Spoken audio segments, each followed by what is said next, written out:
We're breaking down anything and everything Utica City FC related. This is the Keeper's Corner podcast with your hosts, Matt Sterling and Brandon Brooks. Let's get into it.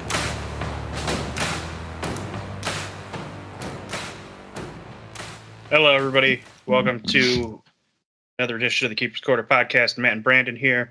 Trying something slightly different tonight.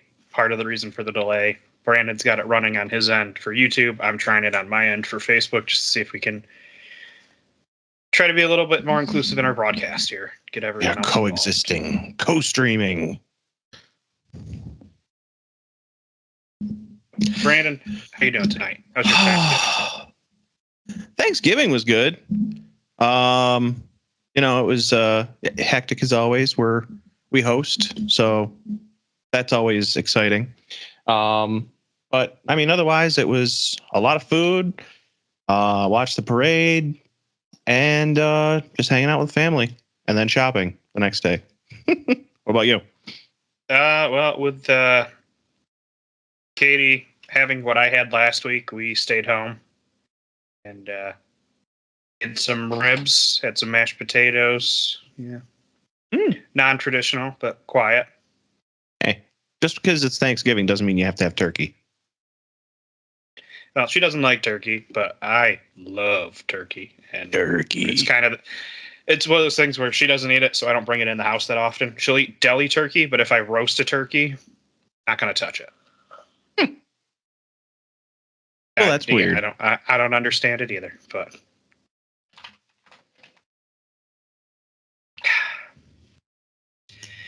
that's what it is. And then Black Friday turned up, and we had some MASL in our lives. Yes, we did. Although a very sad showing, but anyway. It is what it is. Yeah, I know. At least it wasn't a bad Utica showing. Yes, yeah. But this episode, I figure we will go through, divvied up the teams. I used RNG, so unfortunately, you drew the short straw 6 team, whereas I only got a 5th team. But I tried to give some of the more entertaining teams to you. We want to just fill everyone in what happened in the off season around the league and kind of a loose preview for what to expect this season, I guess I would say. Then talk our fantasy league that wasn't, and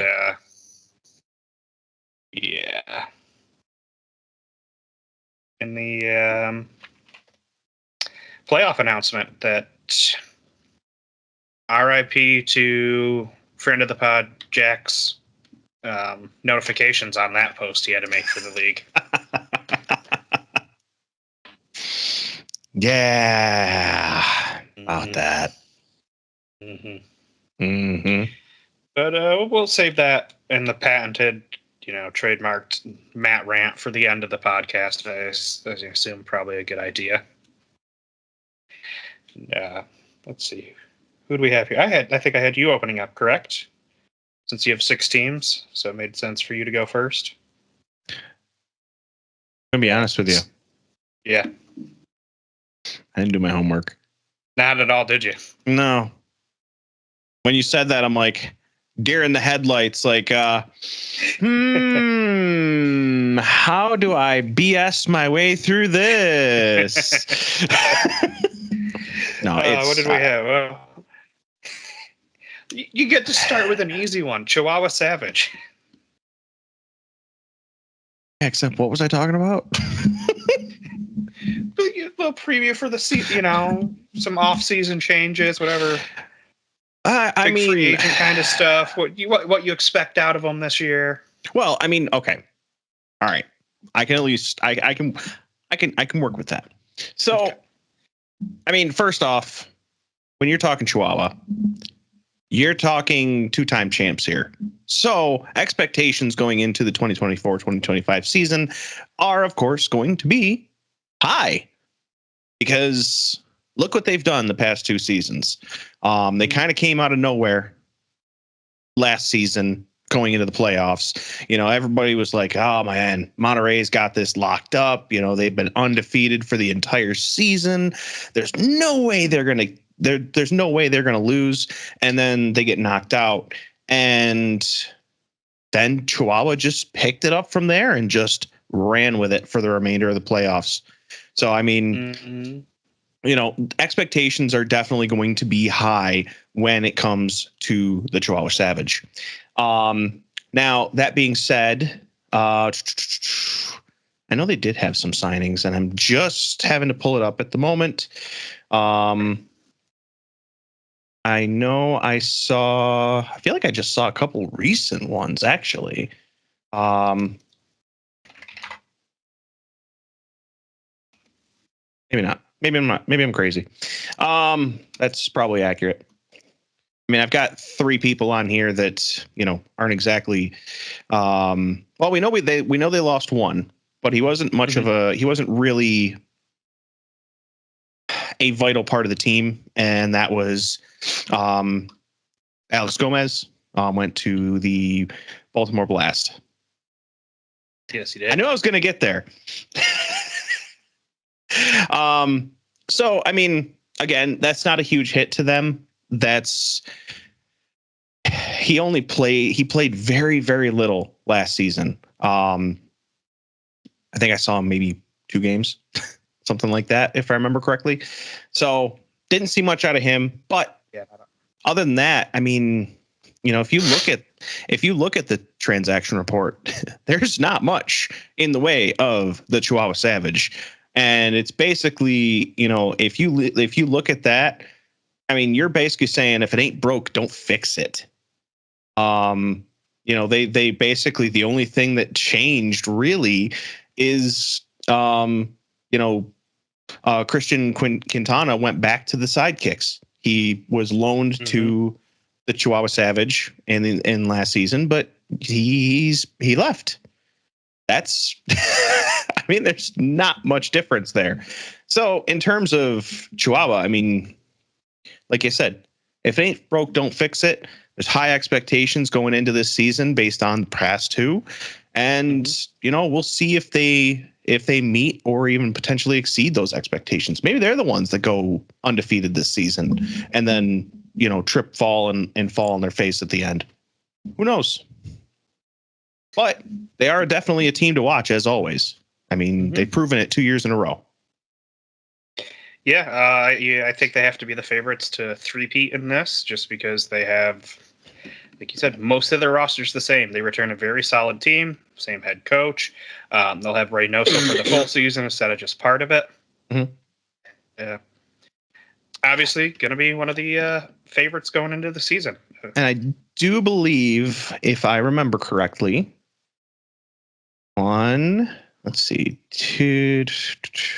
they did absorb 2 players, I do believe, from Monterey.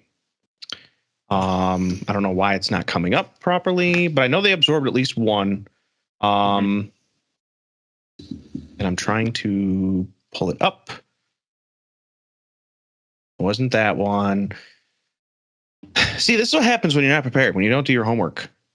Everybody, like that's me right now. Okay, so they absorbed one player specifically that I was able to find real quick, and that was Roman Ramirez. Is coming over from the Chihuahua Savage.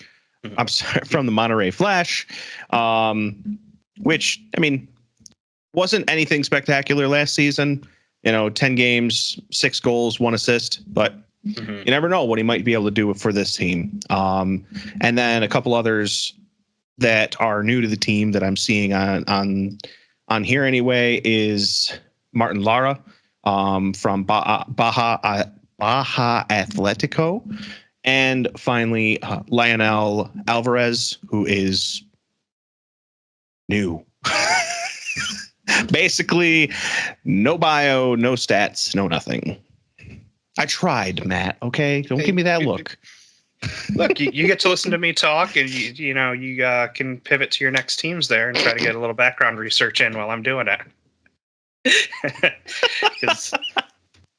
We're going to go to the losers from last year's championship round, Kansas City, the runners-up. Second place is nothing to be ashamed of, but at the same time, you are the first loser. You are the first loser. Mm-hmm. Finished last year, regular season, 14-6-4, 45 points. They got swept in the finals. It's their second year that Stokic will be their head coach. We saw last year he made some sweeping changes during the season, where they said goodbye to John Sosa and Leo Gibson.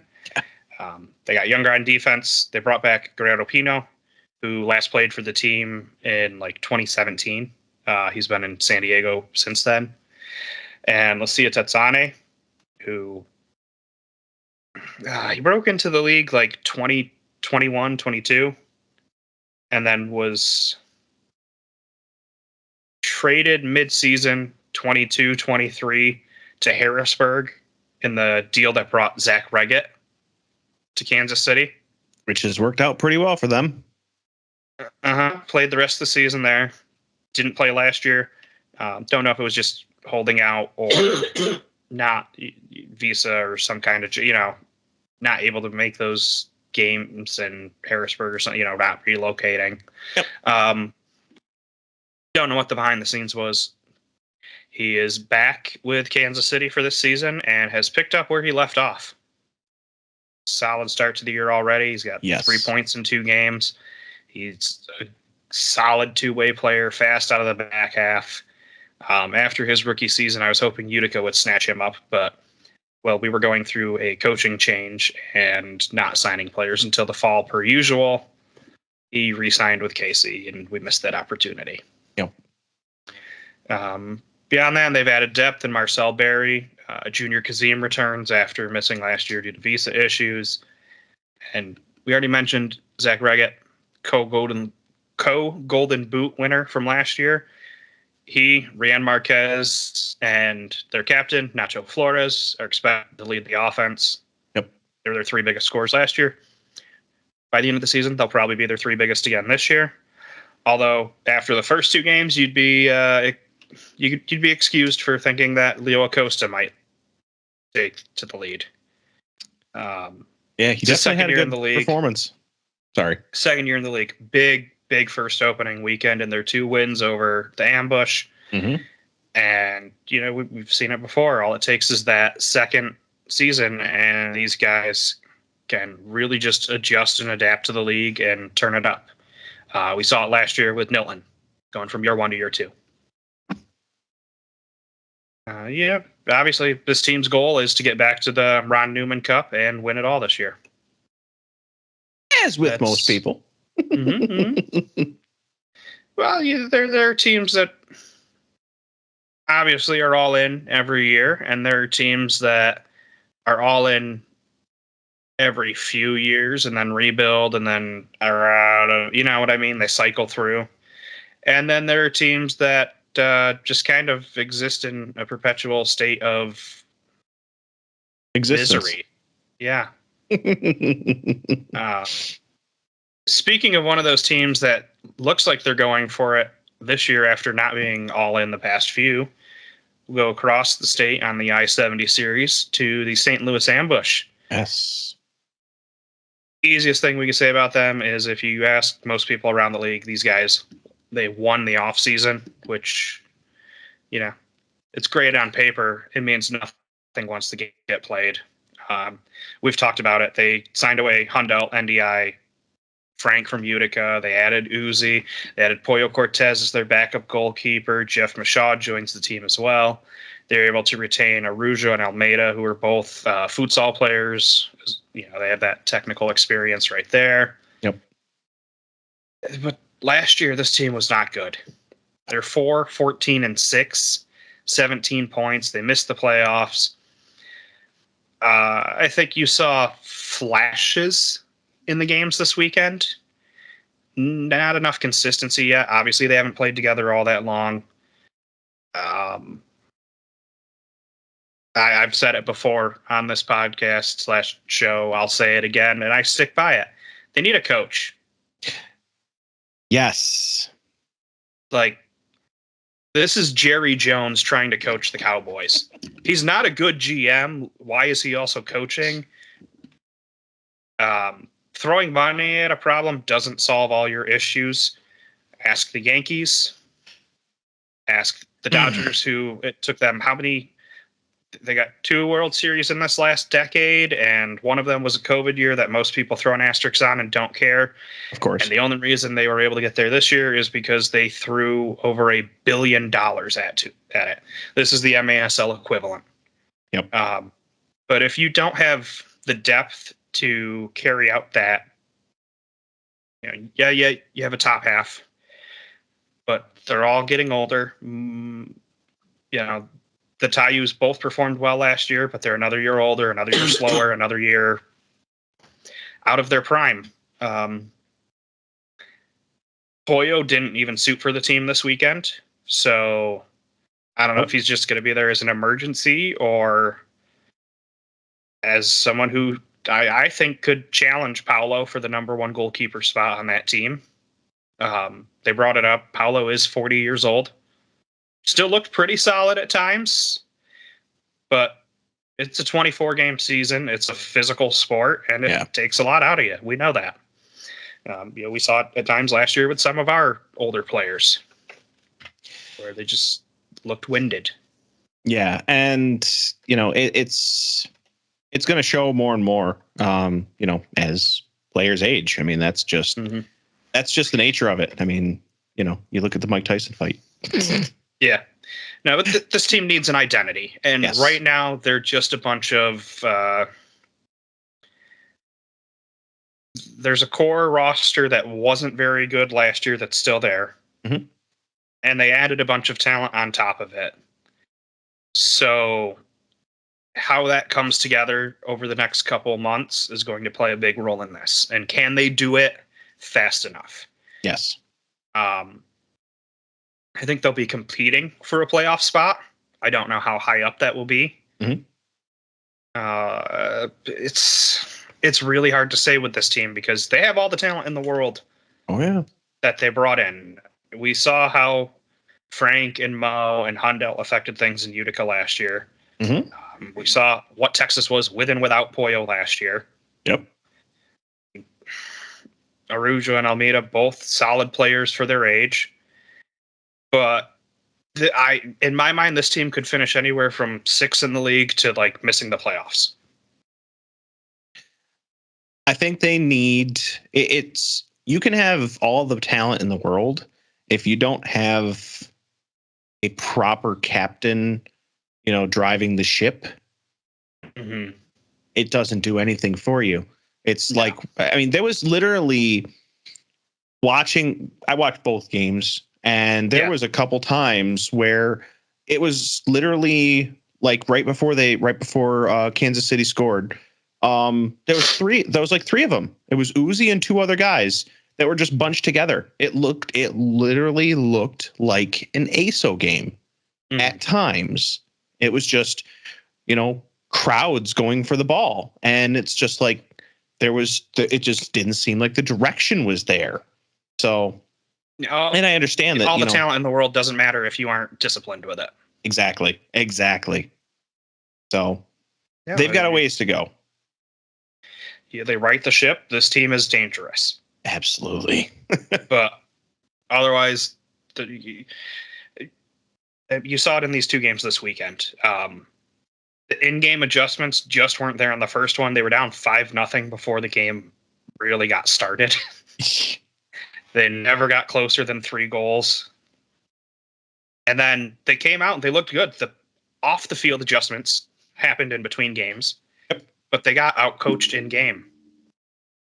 And out of 2-3 of the goals that they scored in Kansas City were because of sloppy play from Kansas City, not great play from St. Louis. Right.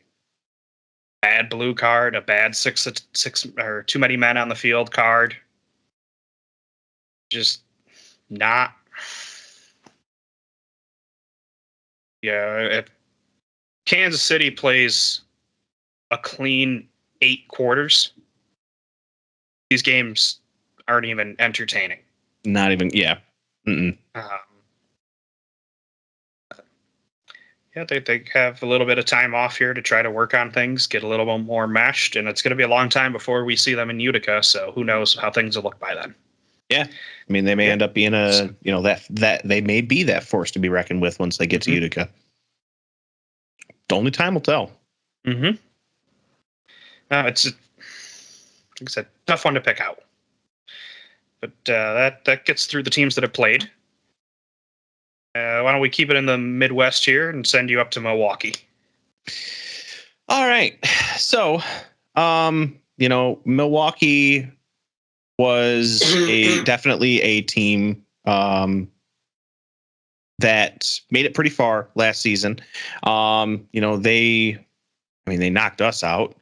No, I'm sorry. Kansas City knocked us out. I got that confused with the season before. The Wave were actually the ones that were able to take down the undefeated Monterey Flash last season. And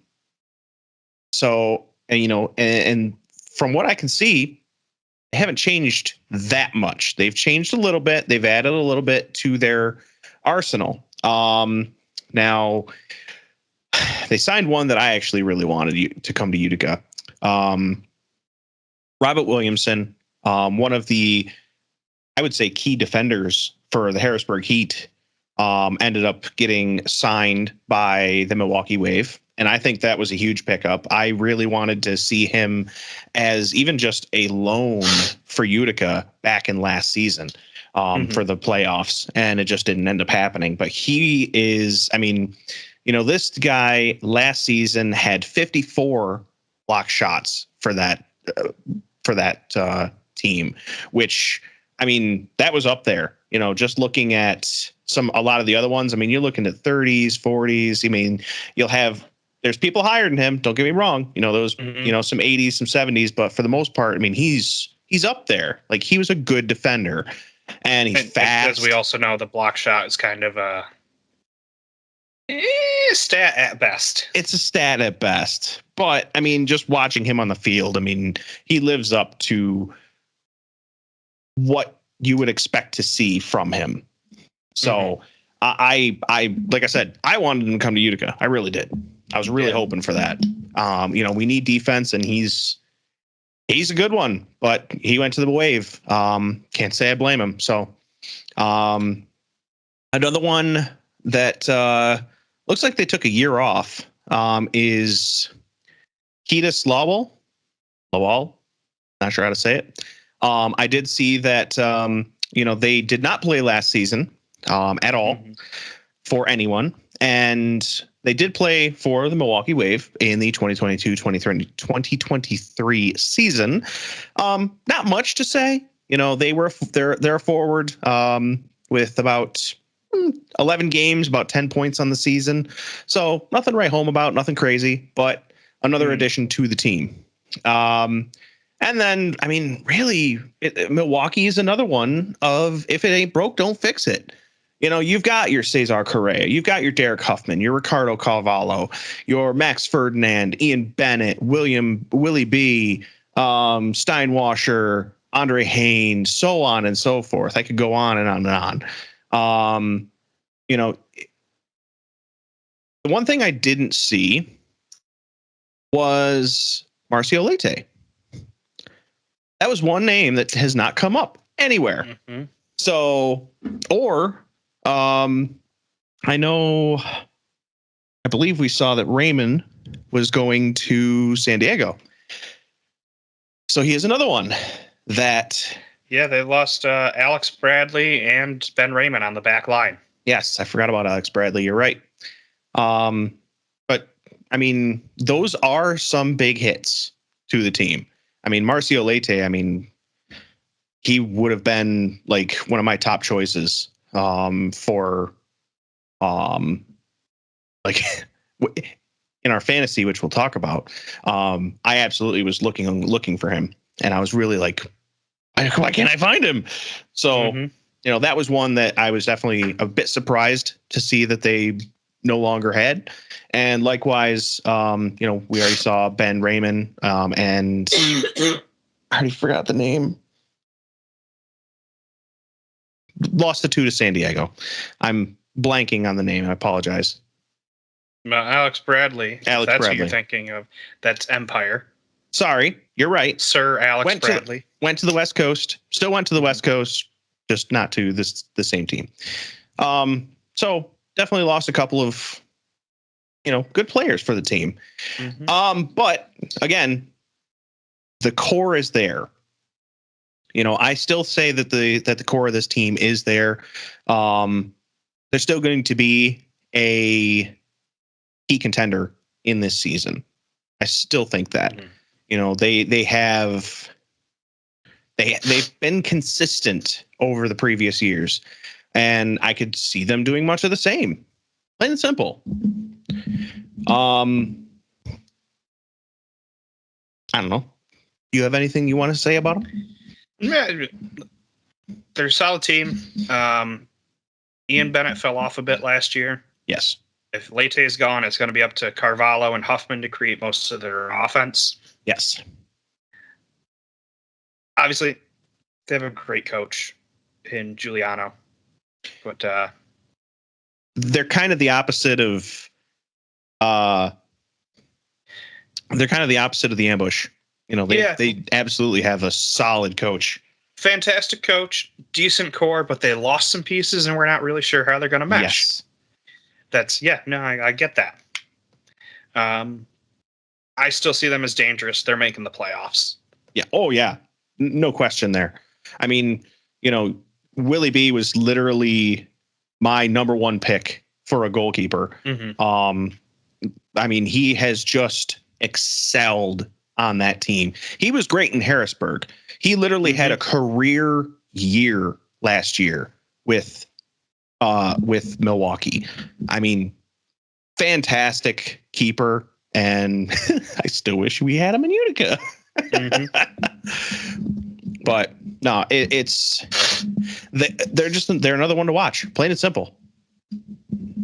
Yeah, no, it's we got him for Riggy weekend. We'll enjoy that competition and the Riggies. Yeah, I was toying around at work last night, and if I could figure out a way, I may have a new special to put on a menu for that weekend. Ooh. How do you feel about Riggy wings? Like, if I can get that sauce so it's not chunky, but you toss chicken wings in it. I mean, I would try anything. I'd try just about anything like that once. I'd do it. Yeah, it seems something right up Utica's alley, if I had to say anything about it. It does. You just got to do it right. Yeah. Just perfecting that Riggy sauce for let's move to the Pacific Northwest and a player that I stole for the Fantasy League that is no more. But yes, you were talking about the Tacoma Stars, which they've been busy. You look at that transaction report, and I mean, a lot of it's mostly re-signing, but they've also been doing a lot of moving. Number one, I'm going to start with it, is Big Steph. Mijatovic today. Maybe it's Mijatovic next week. It's Mijatovic today. Came over from Empire, was loaned out last season, along with Stinson, and this season just got traded right out the gate. Not even waiting for later on in the season, picked him up right away. So that one, I mean, we know Steph. He is not only a powerhouse as a defender, which is his technical position, but he's scary in anywhere on that turf. I mean, he has a rocket. So he's one to watch for sure. Already bolsters an already stacked roster, in my opinion. And And speaking of stacking the roster, they also picked up Moises Gonzalez from the Baltimore Blast. Another one who I almost said he didn't really. We haven't seen the same level from Moy since his first year in Utica. His first year in Utica, he was looking at a 1.8 goals per game or points per game average. Mm-hmm. Ever since then, he's dropped down to like a 1.1, 1.2, but he has consistently climbed each year. 2021 to 2022, he was a 1.1. The following year, 1.2. The following year, 1.3. Which was the year he partially tore his ACL, missed a big chunk, and then rushed back for a minute. That was the 2021 season because he only played 13 games that season. So he was out for a good chunk of it. But the season before, that's when he almost had 2 points almost a 2 points per game average. So he's working his way back up, literally consistently going up basically a tenth of a point each season. So we'll see what happens when he's on the Tacoma roster. Mm-hmm. And then lastly, from new ones that I could find, I'll go through some of the re-signings, specifically some of the ones that came in today that, a lot of the re-signings for that team. But one of the, I guess he's technically a re-signing. It's just he didn't play last season, which is Philip Lund. He is a midfielder. He has played consistently for the Tacoma Stars. He just didn't play last season. He skipped a year. So again, I've said this about a couple of the other ones. Not much to talk about. He's got about 14 points on the season, about a 1.4 points per game average. He does all right. And that's all you can ask for. He's just kind of a mid-tier midfielder, at least on paper. Yeah, depth is important, and you never know when someone's going to have one of those breakout years. Yep. Because we're talking Tacoma, I'll mention Juice Cox, who, middling career. Up until last year, and then Pereira went down, and he almost doubled his career high. Yep.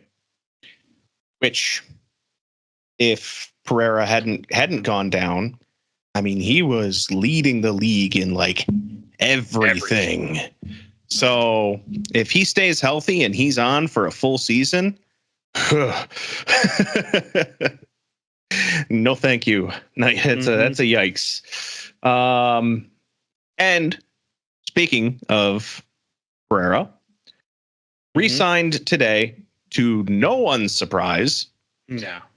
Alessandro Canale, Alex Caceres, Kyle Rivers, Felipe Souza, Nick Pereira, which Nick Pereira is still listed as both coach and player, so player coach. And of course, that comes along with, where did my page go? Adam Becker and Evan McNeely as coaches as well for the team. So, again, another if it ain't broke, don't fix it team. But instead, they just added more to it. That's really what it comes down to. You've got the core here. And then you just added people on top of it that either were previously with the team, last season with Steph, and then adding Moy as well. You're just buffering this. You're bolstering this existing team. You've got a monster in Chris Toth in goal. Again, if Nick Pereira can stay healthy, Stars are scary. The Stars are a scary one for sure. So, yeah, it's playoff with 8 teams getting in. I'd count them as a playoff team. Oh yeah, no, I don't see them. I would be shocked if I did not see them as a playoff team. Absolutely shocked. All right, I guess I will take it. And that's right. Going down to the Lone Star State. And I'll take the team that's historically been the worst one and might actually be the better one this year. In the Dallas Sidekicks, 6-18-0 last year, 16 points. They had hired Eddie P. He's been on MASL Mondays before as a guest. And he is now the new head coach in the same metro area, just for the other team. The Bad Boys of Barbecue, though the way the roster construction is going, they might be the Broke Boys of Barbecue. After they changed coaches, they had 9 of their 16 points accumulated in the final 4 games of the season, so they finished the year on a bit of a bright spot. Not a huge ton of roster turnover.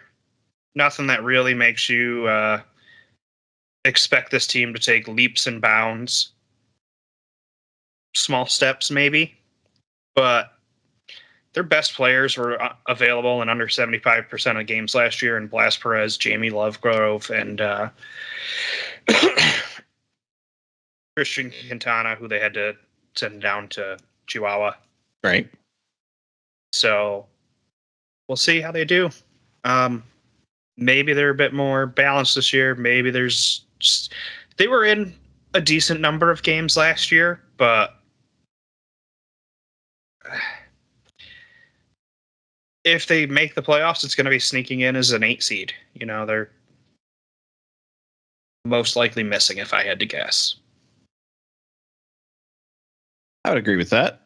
Yeah, I'd love to say more about them, but they didn't make any splashes in the off season, and you know, at least they get fans in the stands. I think they averaged like 2,500 last year, which is not bad, considering some of the other teams in this league. So kudos to them and a decent fan base. Maybe they'll turn a corner, add a couple pieces, and who knows. But until then, it's about development. Pretty much. Just it's a good way. That's a good way to put it. I'll let you take the more interesting one here with the artist formerly known as Mesquite. I mean, I was gonna say it's kind of more like looking at a fish at the market here, just kind of gutted. This that is a very, very good way to describe their roster. I mean, how else do you talk about this? I mean, this roster is bare bones right now. I mean, there's one name that sticks out to me on this roster, and that's David Ortiz. Not because it's the same name as Big Papi, but just like anyone who made a impact on this team last year. I mean, he was still their 4th best as far as points go for last season.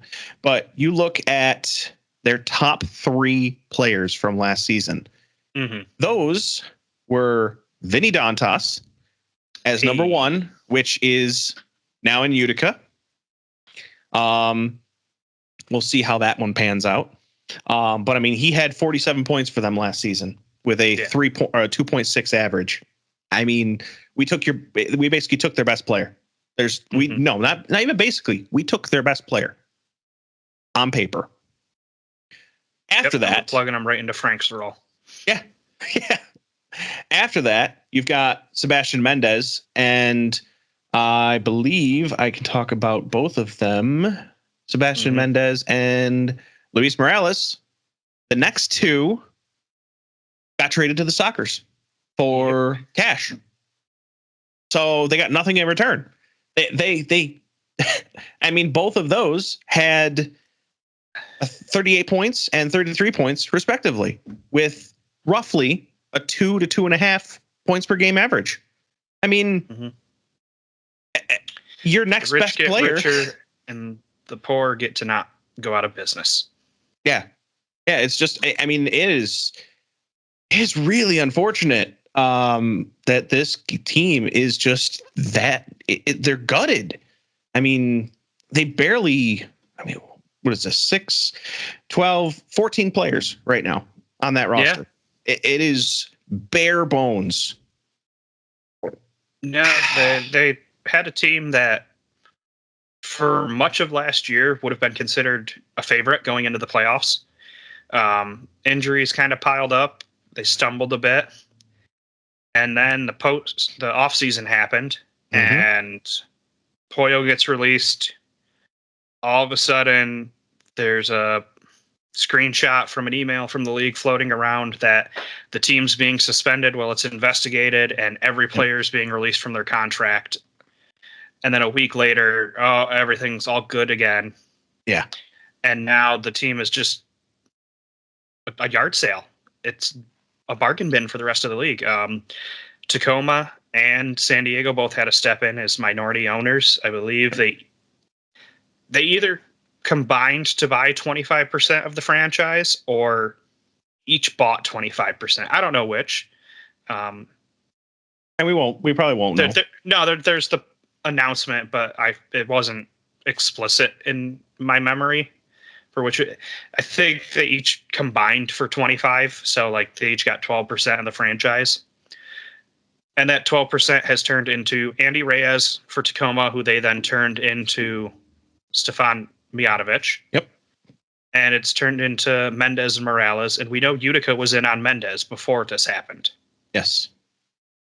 So it really was it's basically a quid pro quo of thanks for keeping me in business. Here's my best players. Yeah. And then speaking of getting, Paulo. Jorge De Leon, also to Empire. Yep. But I mean, also, Paulo, of course, went to St. Louis. Pollo, sorry, not Paulo. Paulo was already there. Pollo, you can get confused there. Yep. But I was going to say, you just talked about De Leon, and I mean, it's just, this is a shell of a team. I mean, unless they do something, which I don't know what they can do given their situation. Yeah, it's going to be a tough season for them. And I personally don't see them in the playoffs. This does not seem like a playoff team. This seems like we want to stay afloat team. That's very much a competitor for the worst team in the league on paper. Yeah. Although at least they have 2 keepers. Mm-hmm. Something Utica still. Hey, look, Utica shared some pictures today. There was a second keeper in there now. He looks like he might still be in high school, but maybe that just means he's super talented. Andrew, don't get hurt, please. Obviously unconfirmed at this point, but I'm just going to throw it out there because you brought up the keeper. Rumor floating around that Brian will not be back this year. And if that is the case, we wish him the best in his endeavors. He will be missed. It was nice to have that security blanket while it lasted. Yes, he was a fantastic keeper. I think he was severely underappreciated on Utica, mainly because, when Andrew's healthy, he wants to play. Regardless of, hey, if I played last night, it doesn't matter. I still want to play today. Andrew is he's out for games, and he wants to participate regardless of how tired he may or may not be in any given game. But Wilkin, fantastic player, fantastic person, and definitely will be missed in Utica for sure. According to Steven Chat, there were 4 goalkeepers at the kids' play day last week, so must be open tryouts for that backup. Yep. Well, who knows? 2 of them could have been Krajishnik, guys trying to compete for the team as well. Very possible. Only one way to find out, and that's for Utica to finally announce it. Which has to happen before their games next week. So yes. We have a finite 10-day period. Yes. I guess that'll bring me to the other expected bottom feeder of the league, and that is Harrisburg Heat. They were 2-19-3 last year, 8 points on the season, just abysmal. Yeah.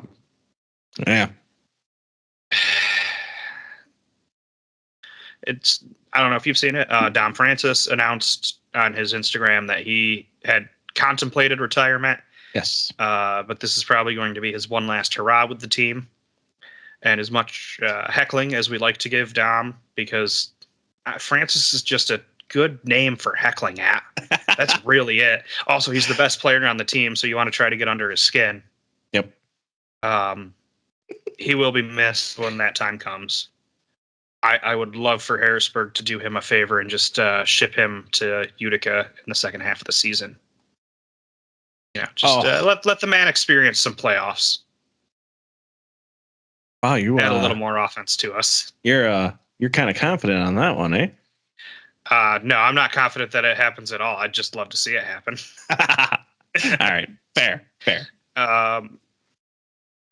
Chase Vosvik returns. He missed last year. But at the moment, he's listed as inactive, so we might see more Jorge Navarrete in goal. They added Adriano Dos Santos. He spent 15 years in Baltimore. We know the proctologist. We know he's a big physical defender. He's a villain. He's another guy that I wouldn't mind seeing shipped to Utica towards mid-season trade acquisition kind of thing, because he's a defender, and put him and Nelly out there at the same time and just watch the opposing offense lose their mind. Yeah, they're going to get some dumb cards and you're going to bang your head against a wall for that, but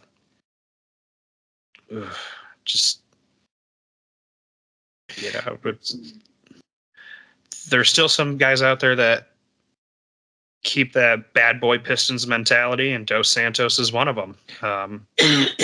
We'll see how he holds up playing more games on that dirt underneath the turf instead of a regular field, but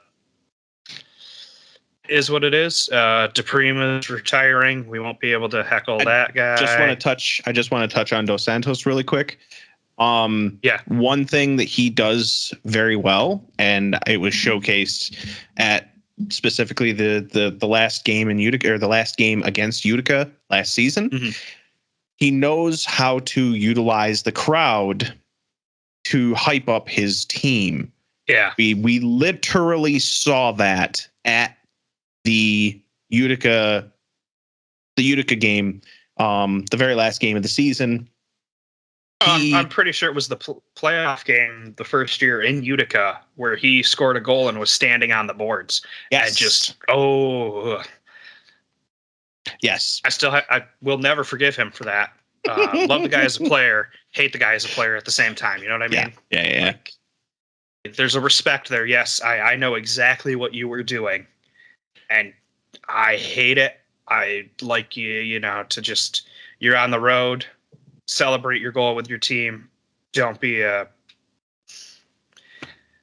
insert PG-13 word here about it, but at the same time, God, I gotta respect the balls to do that. I was gonna say the balls on that man to do what he did.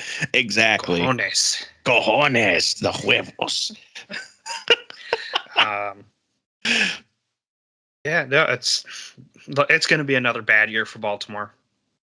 Harrisburg, whatever. Sorry, I'm reading Baltimore because it's at the last word in that sentence. Baltimore. You stay away.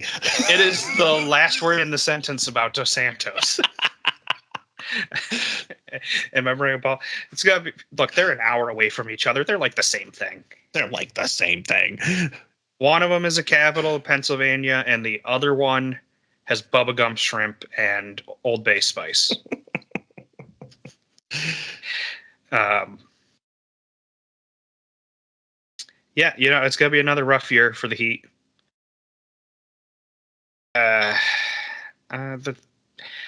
There's talent. You know, they found Tavoy Morgan. They've found a couple other gems in the rough that then go on to play elsewhere. They're just kind of a team that ends up being almost a farm system for the rest of the league. Yeah. They did get the number 1 draft in the combine, who had signed with Ontario last year, but or Empire last year, but it's a pro draft. So yeah, but whatever. I'll still call X Twitter. I still call Facebook, and not Meta. It's all the same. I'll let Philly and the doc know that you just call them Ontario and just say whatever. Well, look, they make it out for the All-Star game. They can have a Utica club on me. Swat you one. But yeah, like I said, it's going to be Harrisburg and Texas fighting to not be the worst team in the league this year. So I would just like to see both of them not have to fight for a win. They can be the worst team in the league all they want. Just don't have to win out of the way early. Yes, get a win and be Harrisburg happy. Always gets 1 or 2 or 3 against Baltimore because Baltimore cannot play on that field for some reason. And I think that's going to be more of a challenge this year too. Yep. So Baltimore, how about them? How about Utica's biggest rival? What do you got to say? This is not Baltimore. Looking at Baltimore, this is not Baltimore. It is and it's not.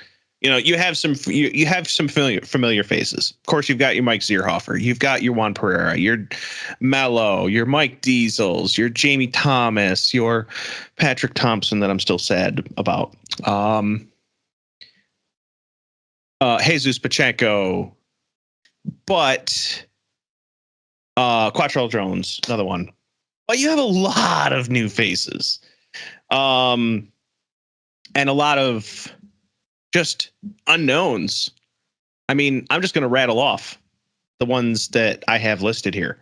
You've got, I'm assuming some of these may be from the combine. I'm not 100% sure. But you've got Wellington Ramus. I'm going to mispronounce these. Don't judge me. Ayob Abdel Karim. Chad Porch or Poarch. Sure. Michael Mejia. Matthias Silva. Aber Ospina. Gabriel Soros Morales.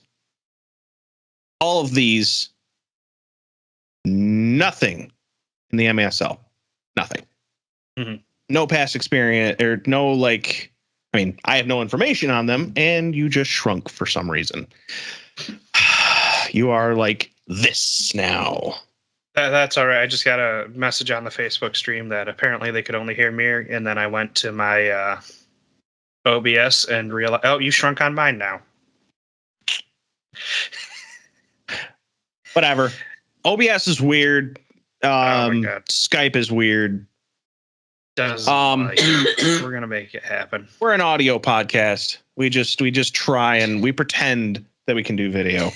Yeah, that definitely is the point. But yeah, I opened up my mic and it showed that none of they're like active tracks, and they're all selected for the other audio sources. And on my mic, they were all empty. So I had to well, that's not right. You shrunk again. Oh. See, I haven't changed on mine, but see, I fixed myself. Yep. Your cropping changed on mine. I'm just going to keep going, but although I will say that I must have been looking at last season because Quattrell Jones is not on this roster anymore.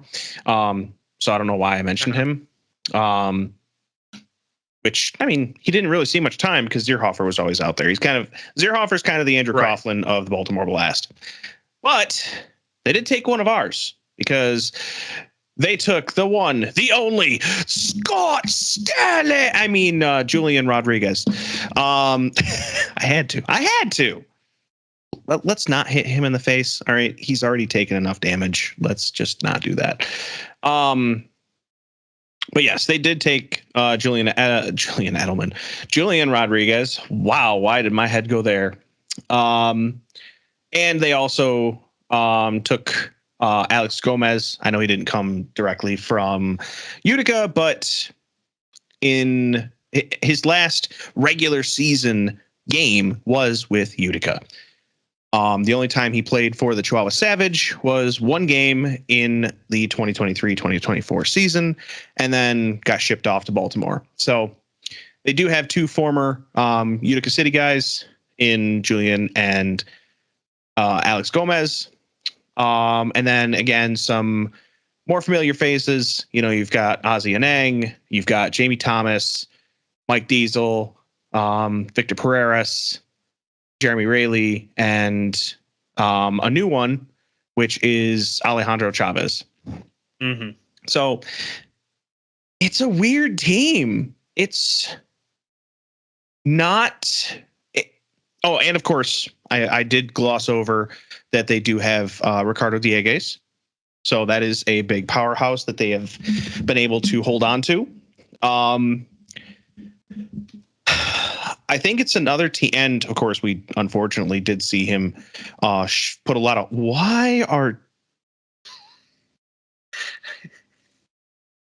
You're just a line. You're just a line. I don't know what's going on anymore. What did you do? Oh my God. I can't even fix that. You've been going all over the place on me as I'm trying to fix you. I can't even fix that. Oh my Lord. Wow. OBS is just like spasming on us tonight with Skype. I don't know what's going on. It's even smaller. I don't know how it got smaller. Oh, I fixed you on my side. Let me do. Hang on. Lord. Hang on. There we go. It's going to look weird for a minute, but that's because I got to resize you. Right. Well, I fixed it on Facebook, so. I am somewhat fixing you. Good enough. Good enough for tonight. Oh, stop messing with stuff. Don't touch anything. I'm not doing anything. Oh God, you're huge now.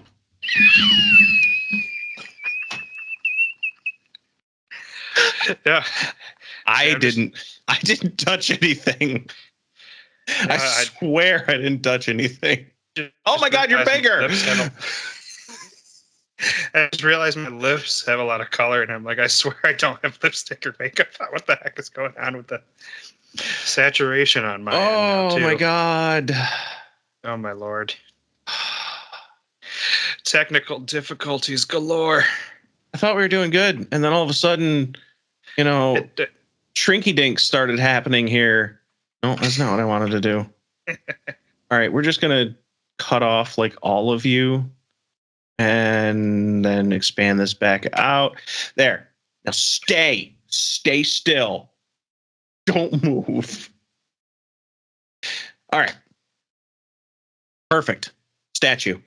I don't even know if it's just a frozen feed or if you're actually. Said don't move. I'm sorry, everyone.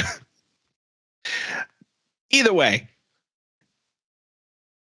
I feel like here's how I feel about Baltimore.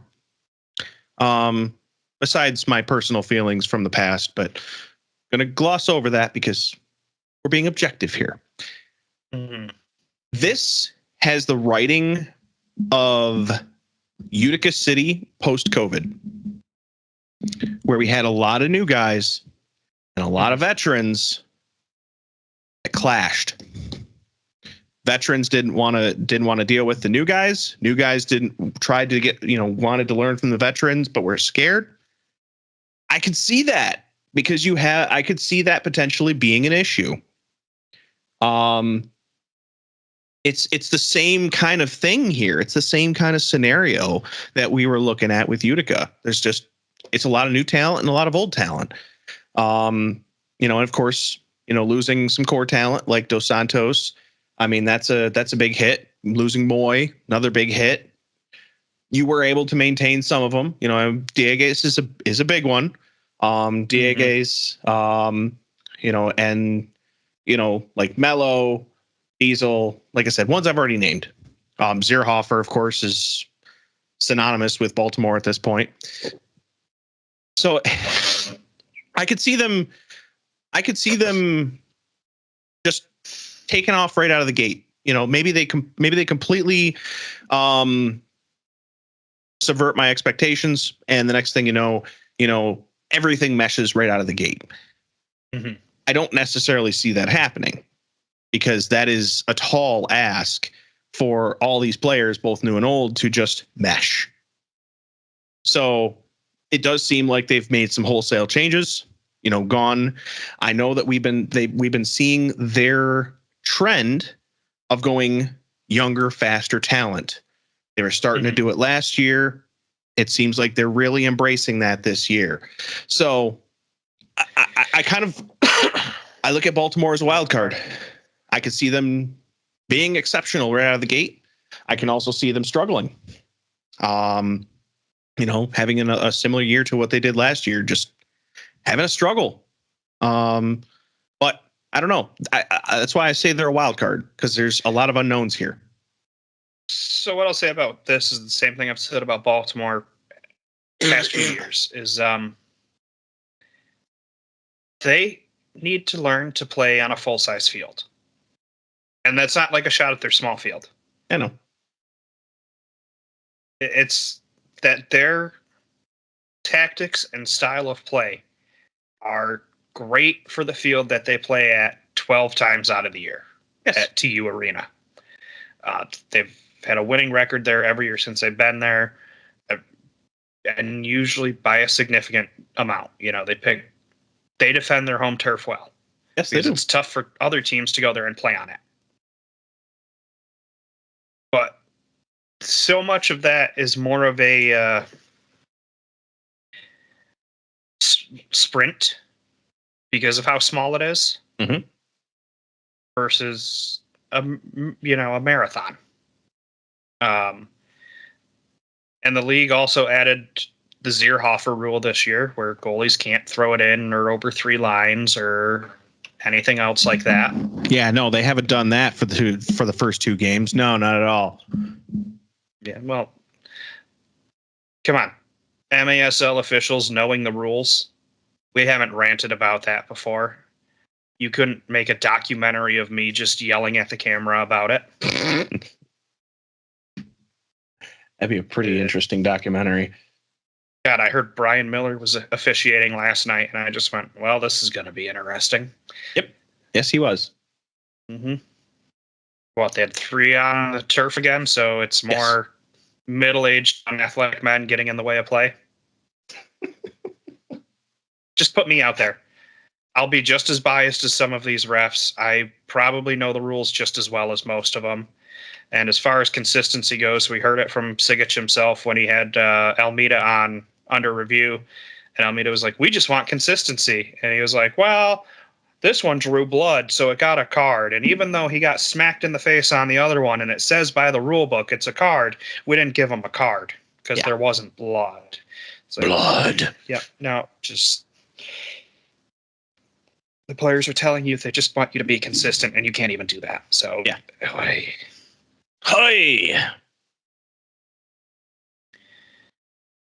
It's a lot to ask, okay? It's a lot. It is. It's really tough. I mean, it's about as consistent as our broadcasts. Now, are you talking their broadcasts or ours? Because ours are pretty inconsistent. Yes. Yes. Okay. The answer is yes. Got it. Because, I tuned in last night, and as I mentioned in our group chat, had some issues trying to watch where the video kept skipping around on the live on Golazo through Pluto TV. And then Huber said that he was also having those issues. The interview with Reggett was comedy gold. Not because of the content of the interview, but because it restarted about 5 times. It was like interview 2 seconds or about 5 seconds in, commercial, interview restarted at the same exact spot restarted all over again. And then all of a sudden another commercial, and then it comes back and restarts a third time, and then jumps ahead, and then another commercial, and then back, and it came back in the middle of it was a mess. Yeah, I mean, normally we commend Kansas City on their broadcasts, and I mean, there are supposed to be 39 more games on Go Lazo, and if they look like that, I don't see the network wanting to do another 3. No. And yeah, that's me talking about that interview. I'm not ragging on Kansas City's broadcast, like their broadcast team. They have a phenomenal broadcast. Last night wasn't it? I don't know if it's just first game rust or what. Yeah. But, it was a rough first look for the league. Yes, and unfortunately, it wasn't just on YouTube. Yeah.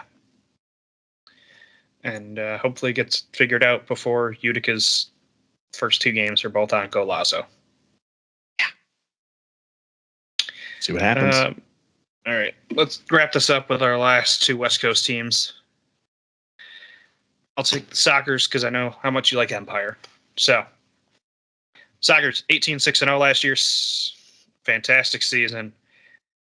But it was actually their worst since they went 15-5 in the COVID shortened season, and the 6 losses were their most since 2015-16, I believe. 26, yeah.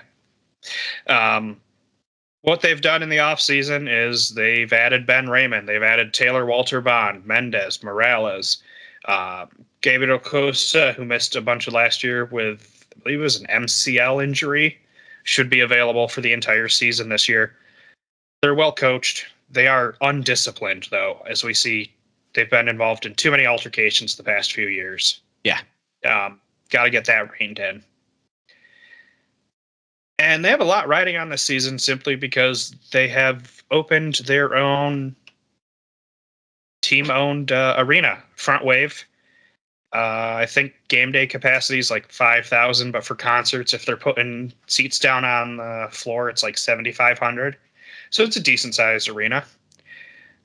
It's hosted the Combine, a USA-Mexico friendly, and we'll talk about it later. It's hosting most of the playoffs for some... Well, I know exactly the reason. Anyone that's been around the league can tell you the reason, and it's still a terrible decision. I have 2 questions. Yeah. Well, one question and one comment.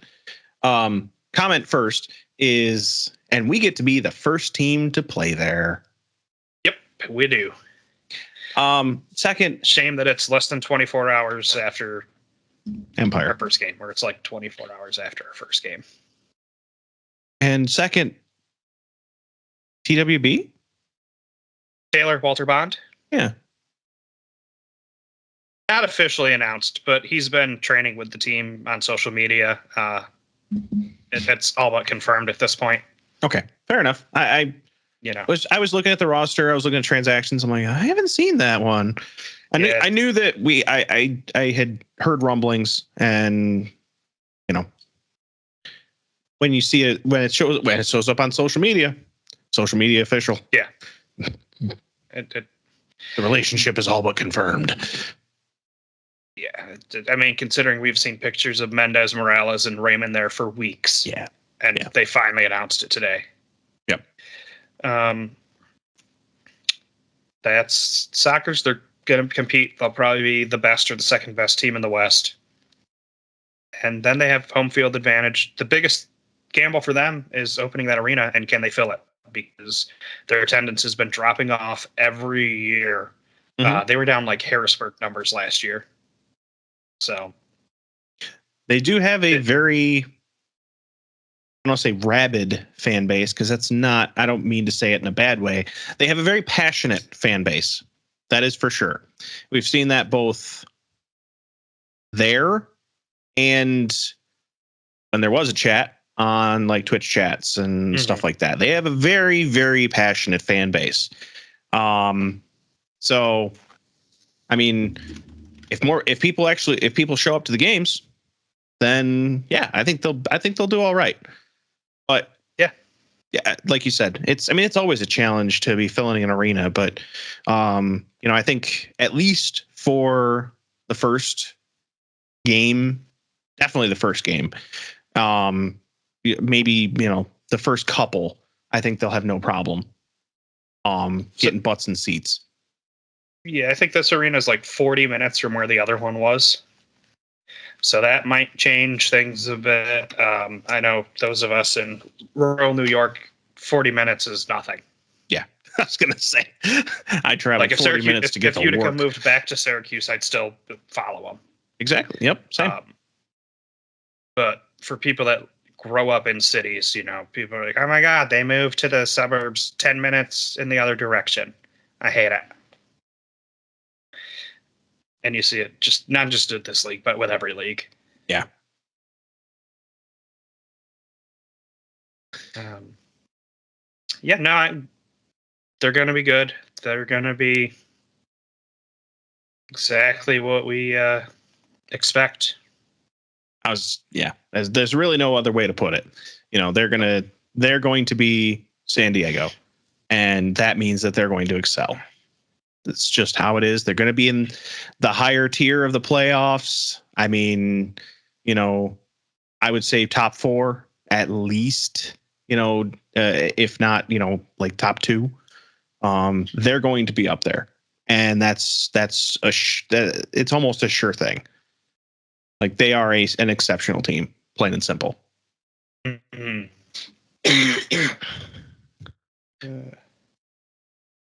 Did you have anything else to add for that, or would you? No, you're good to talk about the Empire. Sorry, I got a message with some team information. I'll have to play later and figure out. Thank you to one of our listeners who was at Playday. I'm going to be right back. Okay. You're going to Empire Up. Let's open it up to the chat. Who wants to talk while Brandon's disappearing? I mean, with latency, you'll... Yeah.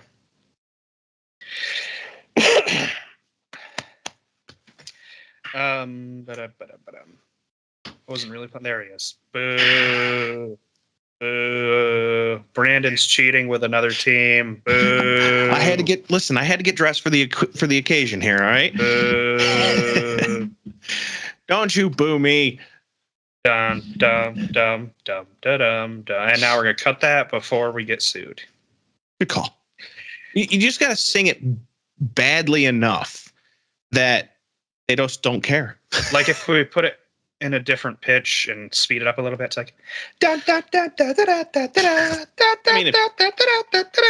I think if you kept going the way you were fine. All right, Empire Strikers. So, as most people know, if they've been listening to us or watching us for any length of time, Empire is my home away from home team. And they have made some interesting changes in the off season. Now, whether or not those actually, I don't say follow through, but if we can actually capitalize on those changes, we're sitting on a gold mine on that team in the inactive roster. Just because we're sitting on Genaro Castillo. I mean, Genaro Castillo. I tried to even practice it beforehand. AKA La Pantera Rosa. The Pink Panther. The Pink Panther. Yes. I mean, literally led the undefeated Monterey Flash for the regular season last season. I mean, 50 points on the season with 32 goals and 18 assists. He's a powerhouse. Sitting on the inactive roster, but he's there. We'll see what happens. We know how visas are, and we know how things are kind of... I'm going to make it headcanon that just like in the Steve Martin movie, he was detained trying to smuggle hamburgers across the international border. I hate it here. I want to go home. Oh, crap. I'm already here.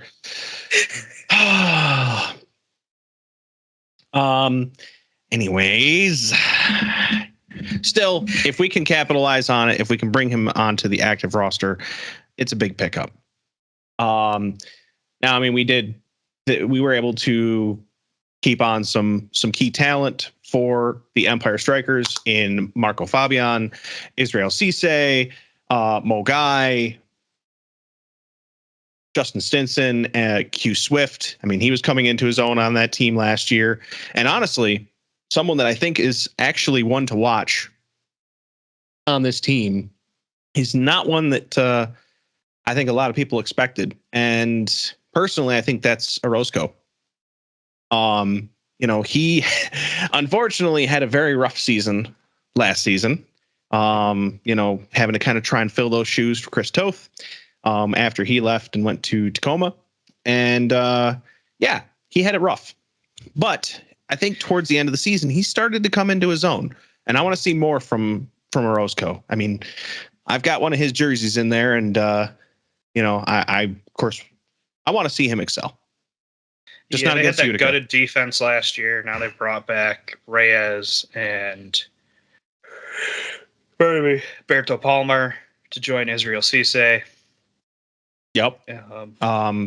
As well as Alex Bradley from the Milwaukee Wave.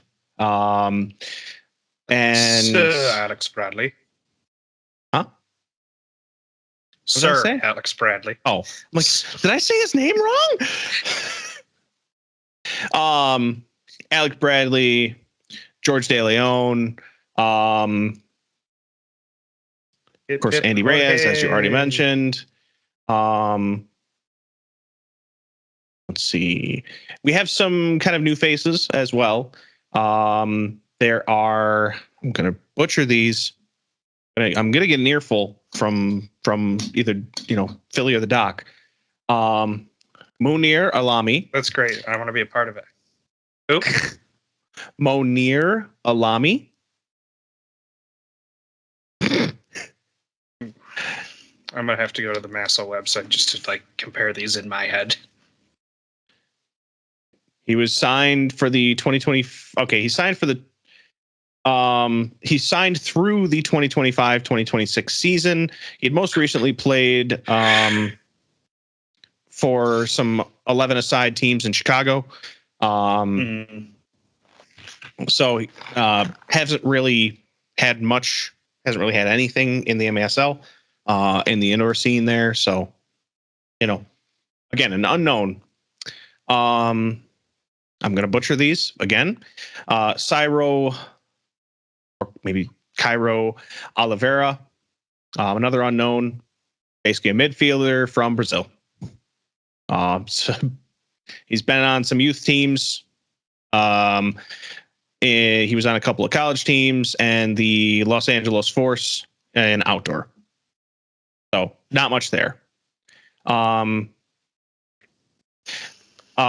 Peter Acevedo. He's another forward from Cuba. He is, let's see, he played some indoor in high school and played for the Miami Angels in indoor. Oh, yeah, I forgot they also got Aguirre back from Texas. Yes. It's getting there.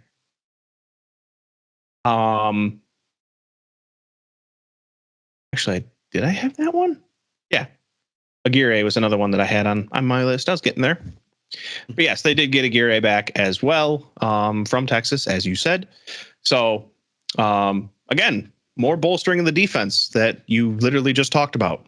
So, I mean, they are trying to patch those holes that they had previously. Steve, we're not blurring my video. Just the background, not me. And that's it for the new talent. And then, of course, we also have two coming over from Kansas City as well in Robert Palmer and Antonio De La Torre. I don't know how to say that last name. De La Torre. So two coming over from Kansas City. One, Robert Palmer, coming in as a defender. So more defense, which, balanced you talk roster. About. God, if only. I know. It makes me reminisce of the old days of having Ryan Hall. I was going to say 2 years ago when Toby and Steph came in and saved the second half. We know that the structure of the team changed with the coaching change. Yes. Like, I have nothing but love for Everton, but he is absolutely offensive focused. We've seen it based on the players we're pulling in. Ryan Hall, kind of the complete opposite. Was more defensive focused. Kind of I don't want to say the turtle approach, but sort of, very defensive focused. So, we've absolutely seen that shift, and we're kind of seeing that shift in not even a shift, but just a bolstering of the defense in Empire. Mm-hmm. Well, it makes sense. They added a defensive player as their coach, a former defensive player as their coach. I was getting there. Well, you were taking a drink, so I just figured I'd fill the silence. That's fair. Yeah. Yes. So, as many people will probably already know, they did sign one Onua Obasi as their head coach. Most recently playing for the Harrisburg Heat. He also coached the TST Newtown Pride. I almost missed it. They didn't win this season, but they didn't win this past tournament, but they did win the one before. Mm-hmm. So I mean, he's got some accolades already under his belt as a coach, and I have my own opinions, but I will reserve those and look forward to seeing what he does with this team. I honestly think Empire is another wild card. A bit more on the positive side than what I said about Baltimore, being a wild card. I don't know, this team on paper just seems stronger than Baltimore, for instance. But I mean, I could be way off base too, and I'll eat crow at that point if that's the case. But I can see them coming out of the gate swinging, and I'm sad that we're the first ones to find out. Yeah, obviously it could be a revenge game for Obasi just because it was kind of unceremoniously shipped out of town. Yes. Like we said last week when we brought it up, just because I had to ask you, with that being the big news, it was, despite what he was as a player, it looks like he's got a good brain for it as a coach. Yes, he does. He was able to get buy-in at the tournament 2 years in a row, and that's really one of the key things, is getting players to buy into your philosophy and style. Yep. Yeah, I think, I think if he can translate the TST coaching experience with his indoor experience, I think he's going to do fine. I think I think he's going to be a great addition as a coach. And, like I said, past experience or past events, kind of taken out of the equation. I think he's going to do all right. Mm-hmm. They're one to watch, is what I'm saying. They are definitely a wild card in my opinion, and they are absolutely a team to watch this season. Yeah, like Baltimore, like you said, this is a team that could have a really low floor or a really high ceiling. Yes. And we won't really know. If Fabian steps even further into the shoes of a MVP caliber player in this league, with a better defense behind him and Orozco having a year of experience, could be a very positive off-season turned regular season for Empire. Oh yeah, and if they all come tumbling down, we really have no idea until the games are played at this point with them. Yep. And then of course, if they can sort out any of their inactive players, I mean, that's just going to bolster them further. Yep. All right, that's the rest of the league. We got one team left. We're going to talk about them next week because we're going to give a whole episode to Utica. Good call. That's our team. No, really? I mean, One of us is wearing the right stuff. It's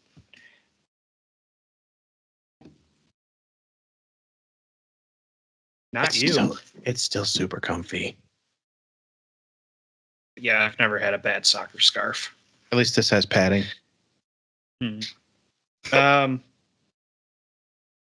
So let's quick talk about the Empire Strikers. Or not the Empire Strikers.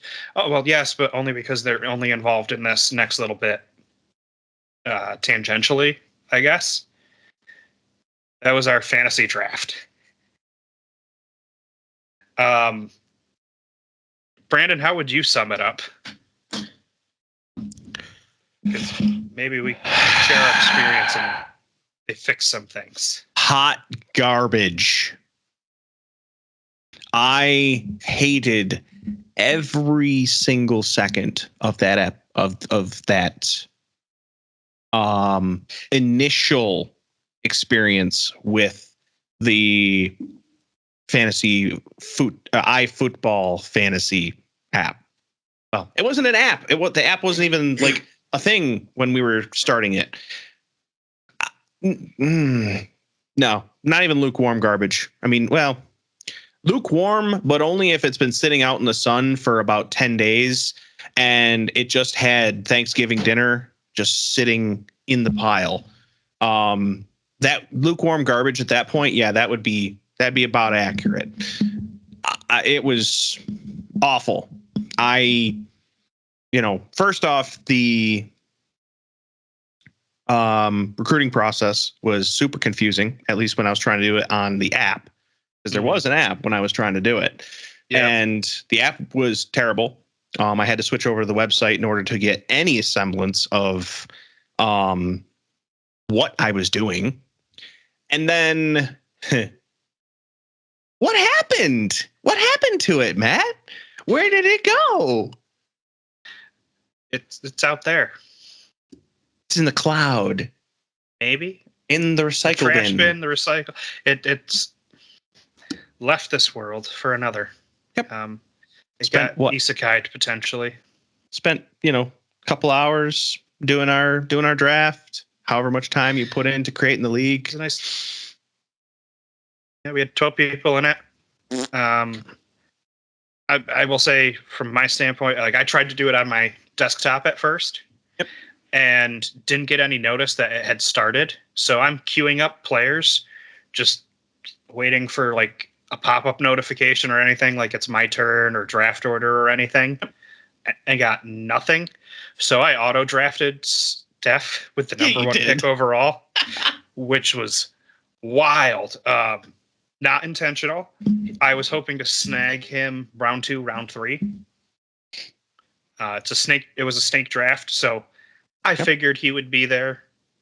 No one's going to go looking for a defender in the top 25 picks, except me, apparently. I'm disappointed because I thought I had a pretty solid roster. I was doing all right.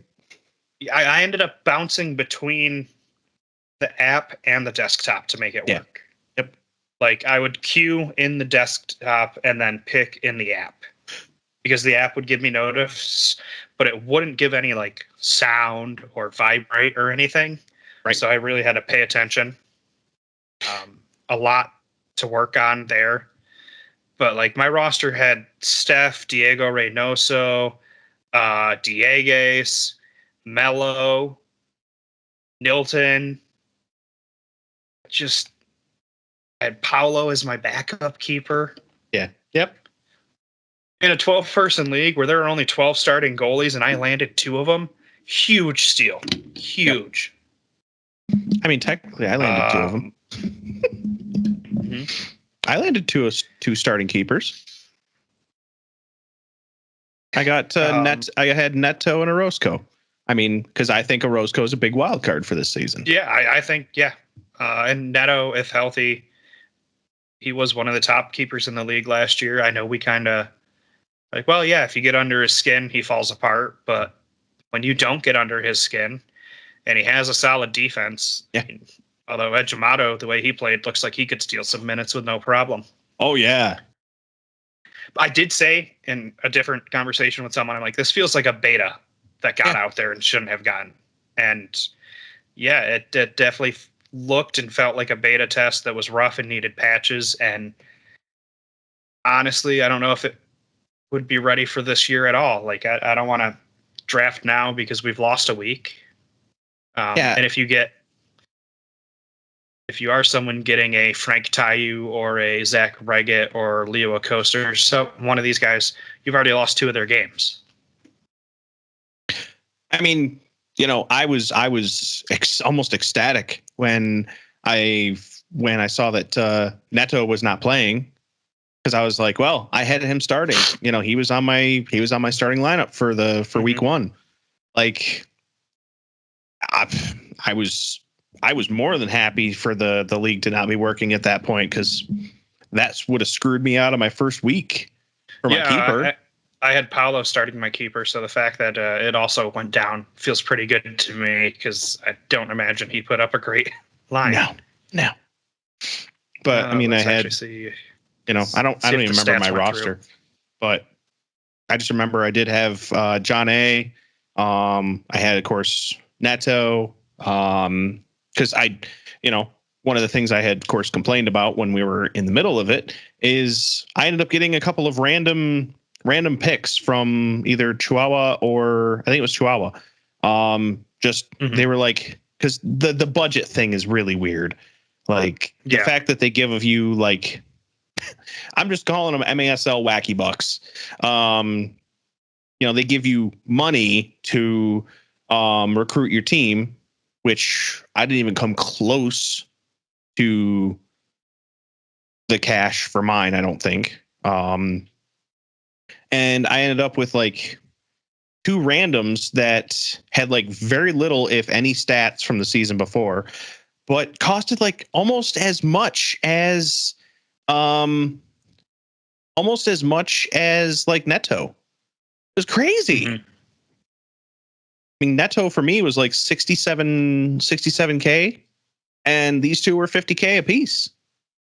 And I went and I looked after the fact, because everything's just showing 1 game played so far, and Paolo has nothing in his stats. So yeah. But I mean, I went back and I'll give you a perfect example.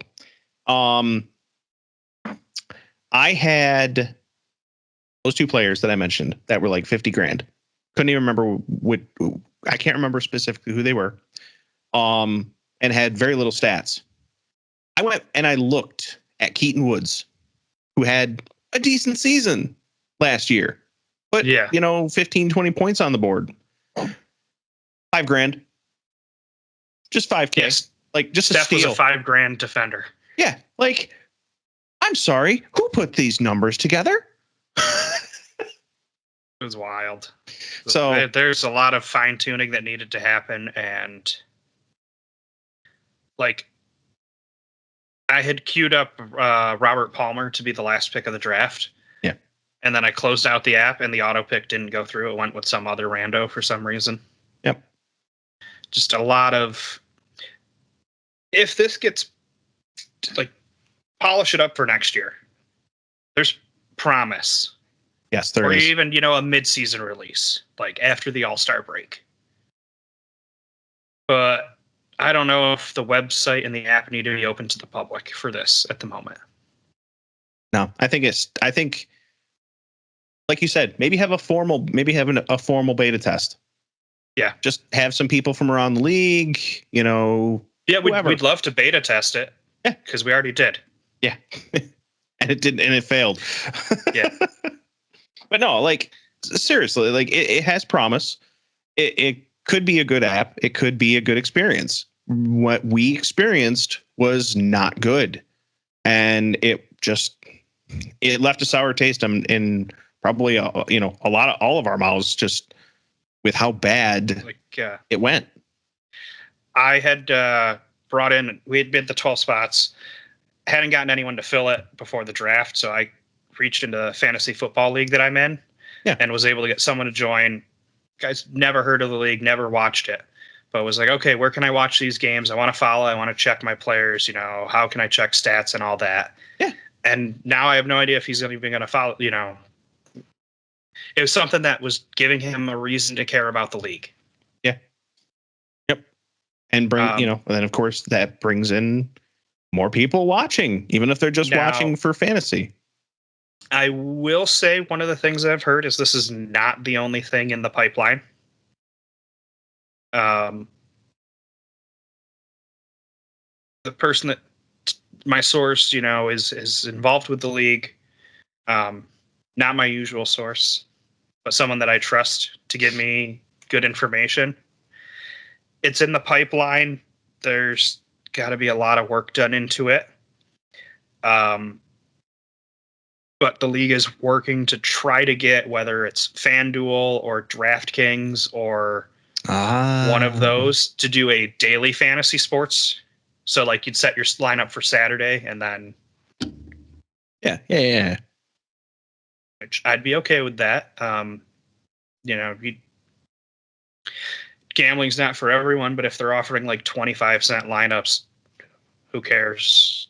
Maybe you make some money. I mean, I did like an $8 lineup on a single game a few years back for Yankees and Red Sox, and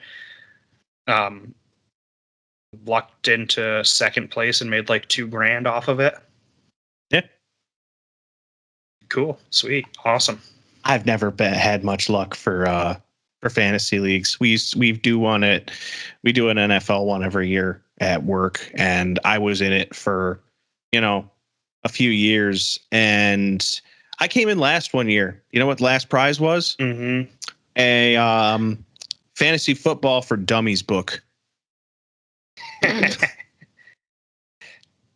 Unfortunately, I'm going to lose my game this week and miss the playoffs. And it comes down, I just had some of the worst luck. I lost one game. I lost one game by 0.32 points. And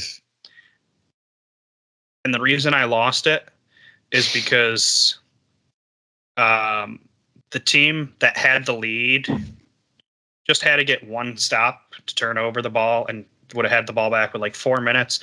And the running back needed to get 4 yards, which end of the game, you're going to hand the ball there. You're going to get those points. They let the other team march to the end and win the game. Like 4 yards. 4 yards. I lost another one by like 0.72. I lost last week because even though I was on pace to win it on Monday Night Football, I had J.K. Dobbins on my fantasy team. And this guy just can't. He's not allowed to play in Baltimore. He played for them the first few years of his career, always injured, got out of there, having a great season with the Chargers, goes back to play Baltimore and gets injured. Ooh. He's done. So bad. That is such bad luck. Unfortunate. Meanwhile, I've joined rando basketball fantasy leagues. I didn't do one this year, but the past 2 years I took second in the 2 random ones that I joined. And then I joined a random baseball one this year and I took first. Nice. Okay. It's like, I would love an MASL one just to see how I do. Come on, Bo Nix for Matt. Let's root for the Hubert. But yeah, fantasy, it's a way to get people into the league that otherwise don't care. Yep. 100%. As shown by just the one person that you brought in. Yeah. I'm sure if the league had worked well, we would have been able to bring in more that way. So hopefully things get polished up and we can have a better launch. But that's where things are with that. How about we talk playoffs? I mean, we've talked about everything else. We might as well. Yeah, let's get that knocked out. Brandon, you want to run through what the playoff format is this year? Oh, God. I don't have it up. You hit me with unexpected. Well, I mean, I can specifically say right out of the gate, I mean, one of the biggest things is, of course, we only have the one league, or the one. Still there? Go ahead. I'm just we got a chat in from update. Yeah, it was just it lagged for a second. So, but yeah, basically, unlike my bad. Unlike previous years where it's been, we've had the two different divisions, it's one single division. So instead of taking the top four from, East and West, it's just the top 8 teams, plain and simple. Super easy. And basically how this is going to work is once we get into the playoffs, essentially, and I believe I saw this last night, that basically for the quarterfinals, you're looking at essentially the first seed is going to play the last seed. The second seed is going to play the second to last seed or the 7th seed, and just kind of go from there. So 4 will play 5, 3 will play 6. So, 8 teams go in, 4 teams are going to come out. And another thing is, unlike before where it's like, hey, we need to make sure, once playoffs got determined, that's when they seem to set the schedule. Now it's set in stone. It's Friday, April 4th is 1 versus 7 or 1 versus 8 and 2 versus 7. The 5th is 4 versus 5 and 3 versus 6. No trying to vie for, arena availability, things like that. It's just, that's the days it's going to happen. That's how it is. And then you don't have to wait long for the semifinals. Literally Sunday, April 6th, you're looking at the highest seeded team versus lowest seeded team, and then the second highest versus the second lowest. So if that ends up being, 1 versus 7, and then 4 versus 6, something like that. You can end up with something like that, but that's basically how it would pan out. And then of course it's just a best of 3 series for the 2 semifinal teams, with each team hosting home games. Yeah, it's a hub. It eliminates the mini game. Yep. It eliminates any chance of fans being able to see their teams unless they make it to the final. Yep. Unless you want to pay to fly across country, or if you're Empire, it's not that far of a drive. But anyone else, it's a massive haul for the rest of the fan bases. Oh yeah. Okay, great. You got it locked down on a weekend. But you've just alienated thousands of people around the league. In theory, obviously, depending on who makes it, you essentially alienate one half of the country. Yeah. Oh God, you are tiny again. I glanced at flights for us for if we wanted to go from Syracuse, just ballparking it. You're looking at $400 in flights plus hotel for Thursday, Friday, 4 days of a hotel plus a rental car unless you're going to Uber everywhere, which is expensive. So more expensive. Now you're talking, you're $1,000 into this. Yep.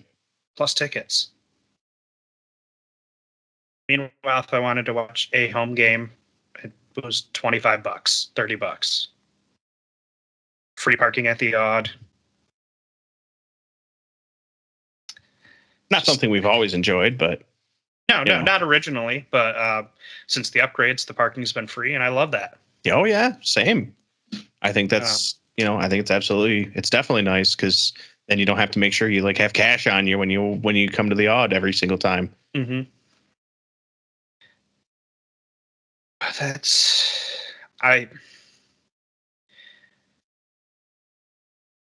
On a scale of 1 to 10 for dumb ideas, it's up there at an 8.5. I understand why they did it. it doesn't make it a good idea. A Tuesday night game in Utica is still money in Utica's pocket. Yes. And you're awarding it to a team that hasn't had quality attendance in the past 3 years. It's almost like it's trying to bolster attendance. Yeah. So you go, hey, you just did the combine and you had a good crowd for the USA-Mexico game. Yep. But we don't know what that team's going to actually do for attendance in the regular season. We don't know who's going to show up for all of those games. It's not like it has the history of one of the conference tournaments for college basketball. And even those, the early games usually end up being fairly empty in 16,000 seat arenas, with only the fan bases of the teams that can travel showing up. Right. And this league's not big enough to have national fan bases. There are a few Utica fans in California or a few Baltimore fans in central New York or Milwaukee fans in Florida, but not enough to justify. Like I can tell you right now, I'm probably not making the trip. Yeah, unfortunately. There's some Comets games that weekend at the Odd, so I'll be working. Yep. Because hey, the Utica Comets have turned a corner. All of a sudden, they've won 5 in a row after losing 13 straight to open the season. So it's a fight to get back to 500, and then see what happens after that. Yep. No, it's a decision, but we'll see how it pans out. 8, also way too many teams, in my opinion, for a 12-team league. Just let it all 12 in at that point. Let's embarrass the other. There's no reason for sub 500 teams, because that's what's going to happen. Did I just kill the stream? Did you? I don't know. I'm still going on Facebook, but you resized on me again. Oh, now you made yourself. Okay. No, we're still going on YouTube. Sorry.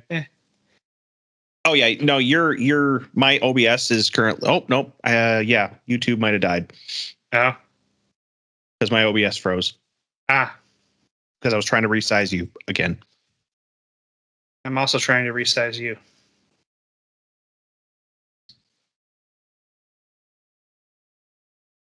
Well, I guess we can also just finish up audio only. Well, sort of. It won't be on YouTube, but because it'll take me who knows how long to actually get OBS working again.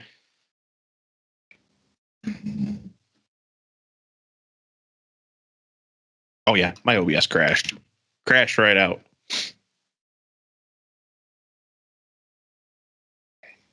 I fixed you again on my end, but yeah, like I said, 8 teams, too many. You're gonna have mediocre teams making the playoffs. You're having 7 teams, many of which won't even be from like the same time zone. Nope. Travel that way. And we're talking about $1,000 for a single one of us to travel that far. Do that by 25 people. Yeah, it's just it's not going to happen. No. Versus, I think the way I would have done it is 6 teams. I know that's still a fair amount. But you give your 1 and 2 seeds a bye, or you go 5 and you just give the 1 seed a bye. You have the other 2, the other teams play. I like getting rid of the mini game. Not a fan of it. Either give me a full 3-game series or just let me have a single game elimination. I could get behind that. I mean, I'm willing to see like what they do each time they try something new. Like I totally am fine to see what happens. But I don't know. It just seems like it's going to be kind of a I don't want to say a clunky way of doing it. It just seems like it's too much. Yeah. Too much change to the format too quickly. I like the 3-game series for the final. Yes, I do. I do like that.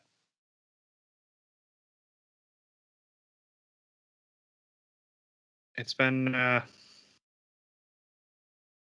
don't know. The decision's made. It's what it is at this point, unfortunately. Yeah. And just another one where the backlash on social media should tell you how things are going to go. Right. It hasn't been received all that great. Especially if all these games end up on Golazo, where people somehow still can't figure it out. Yeah, I mean, I had to coach at least one person through how to even access the game this weekend. They couldn't figure out where they were supposed to be able to watch. So it's like if part of your fan base doesn't even, who may or may not be, technologically savvy, doesn't know how to watch your games, that's a problem. Yeah. So even though it is technically more accessible because it's I can watch it on the website cbssports.com. I can watch it on Pluto TV, Paramount Plus, Pluto TV app on my phone or Amazon device or whatever. It's not like it's the same problem you have in other leagues where, like, if I'm a Yankees fan, which I am, as I am a Yankees fan, there are games on Yes Network, and then there are games that are on TBS, but they're blacked out for streaming unless you have Yes Network because national broadcast. Then there's ESPN, then there's Amazon games, then there's Apple TV. The more these things get split up, they're like, oh, we're getting it to a wider audience, but you're alienating your core fans. Right. And that's like, growth for the sake of growth is the mind of a cancer cell, not anything sustainable. That's one way to put it. Kind of why this league went from like 18 teams to 12 teams because we'll take that. We'll take you. Yeah, that's great. We'll take it. And then none of, most of them haven't been viable franchises. Right. Exactly. I mean, take chances, do what you got to do, but just don't kill the league. That's all we want. Yeah. Just let our league survive. Yep. All right. I don't know. Get more teams that can host home games. Yeah. And not have to, get those games locked in earlier. I don't know what to say besides, like, we know the season got extended last year because some teams couldn't fit into the league schedule. And it's like, well, I don't know what to tell you guys. You meet our standards or we need to look elsewhere. And I know it's tough because it's a very niche sport and niche interest, and there's not a lot of money in it. No. But I don't know. Let's hope one of us wins the lotto and we can just put an expansion team somewhere in New York and lose money and not give a shit. But put that money in the swear jar. Put it in the swear jar, and I guess you're bleeping that out. Here's my 10 cents. No. I think that's everything we wanted to chat about tonight. Everything and more. Yeah. All right. We're going to call it. Thank you guys for joining us. We know it was a later night just because of life again, and then trying this 2-stream thing. Sorry we died on YouTube. Not really sure what happened there. I'm barely hanging on Facebook. It's kind of getting skippy from what I can see, but that could also just be my computer struggling with OBS and like 3 different Chrome windows trying to go at the same time. Yeah, you've been a bit choppy tonight, so I think the co-stream didn't work out so well. But we tried. No. We tried. We did. We gave it a shot.